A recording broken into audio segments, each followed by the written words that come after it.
आज मैं बात कर रहा हूँ लेजेंडरी सिंगर आतिफ असलम के फैन भाई।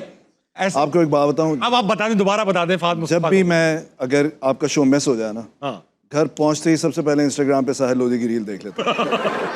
उससे बहुत बेहतर फील करता हूं। अगर आप मुझे एटीट्यूड दिखाएंगे मैं माफ कर दूंगा, गन दिखाएंगे तभी माफी कर दूंगा, मतलब मैं डर जाऊंगा आपसे। बड़े बड़े अच्छे होस्ट हैं वैसे। यार बहुत अच्छे होस्ट हैं, बहुत अच्छे होस्ट हैं कि जब तक उनकी खून का आखिरी कतरा भी रहेगा ना वो भागेंगे नहीं, ये उनकी खास बात है। आपको मैं बड़ा एक इंटरेस्टिंग वाकया बताऊं। कायदे आजम जब 1948 में पहली बार, मतलब 1947 में जब पाकिस्तान आए तो उन्होंने एक तकरीब से खिताब किया, फिर एक प्राइवेट नशिस्त में बैठे और कहने लगे देखना इस मुल्क में एक लड़का आएगा शहजाद रॉय जो फिल्म बनाएगा। फिर 1976 में मेरे अम्मा अब्बा की शादी हो रही थी, उनकी मेहंदी पे उस फिल्म की बात हुई और गाने भी उस फिल्म के बजाए गए।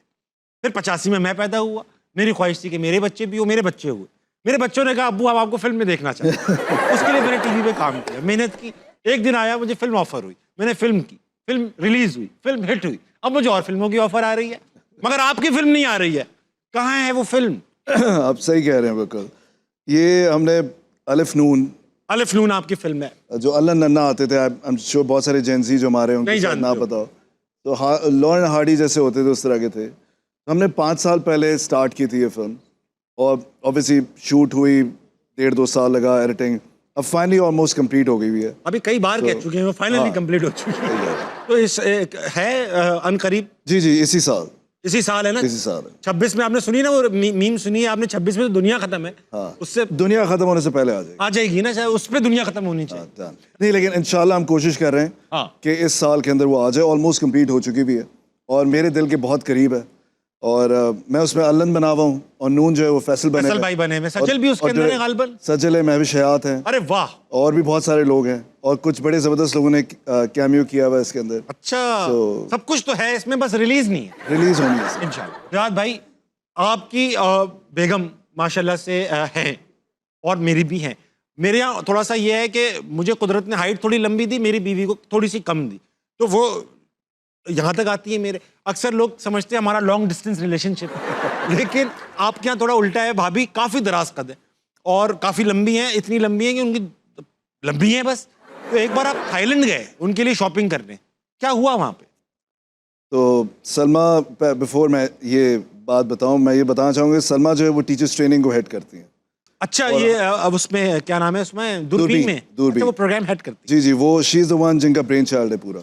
और मैं ये वाकया बताने से पहले बता दूं कि इस मुल्क के अंदर जो भी स्कूल ठीक करने की बात करते हैं, मैं आपको ये बता दूं इसका कोई फ़ायदा अभी होना नहीं है।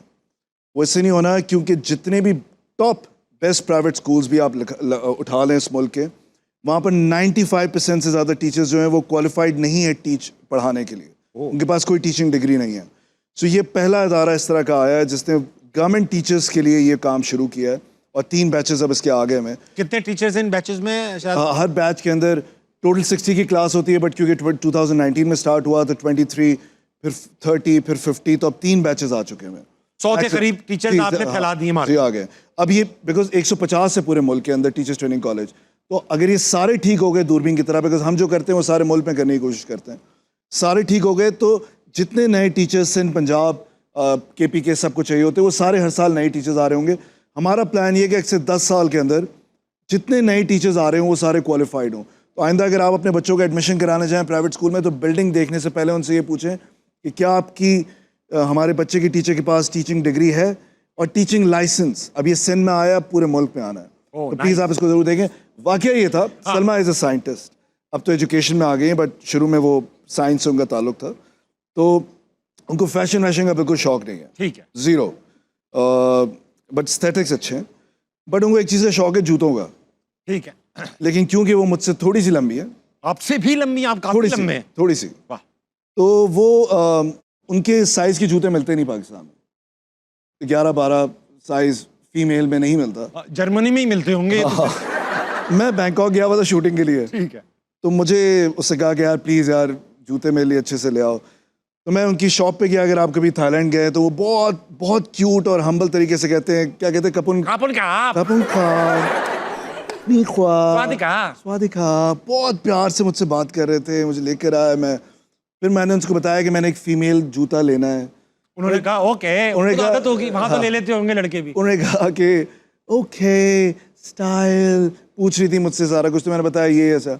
उससे कहा व्हाट साइज, मैंने कहा 12। कपूंगा जा चियामा खाली, उसको लगा किंग कॉन्ग का साइज बता दिया मैंने, इतना बड़ा तो सबको बुला लिया उससे पीछे से। तो ये एक बड़ा, बैठ के आ रही है ना यूं करके, क्योंकि बैंकॉक में भी वो एक्सपेक्ट नहीं करते कि इतने बड़े। 12 नंबर का। Germany is the right place. Germany Germany में खुद से नहीं मिलेंगे ना यार, छोटे खुद से नहीं मिलेंगे। हाँ बड़े चाहिए। अच्छा ये बताइए जवाद भाई, एक बार वो सुखबीर के साथ भी बड़ा कामयाब वाकया हुआ, आपने कोलैब किया सुखबीर के साथ भी, और मैंने सुना कि उनके गाने पे किसी ने, बड़े राइटर ने, सॉन्ग राइटर ने तनकीद भी की। हाँ नहीं, वो ये था कि जब मैंने सुखबीर ने डिसाइड किया कि हम गाना करेंगे, तो सुखबीर का बड़ा मशहूर गाना है ओ हो, तो हमने कहा कि हम नया गाना बनाएंगे तो हम भी हो डालेंगे, और हमने ऐसे कर लिया कि वो हो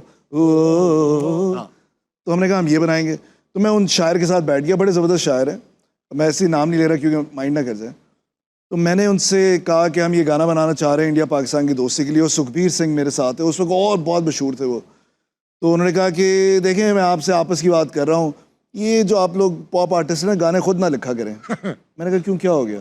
उन्होंने कहा देखें सुखबीर साहब का बड़ा मशहूर गाना है, बट देखें ज़्यादती करते हैं। मैंने कहा क्या हुआ? मैंने कहा उन्होंने गाना लिखा है कि तारे गिन गिन याद च तेरी महता जागा राता नू, रोक ना पावा अखां विच हम दिया बरसाता नू, वो हो ये क्या है यार?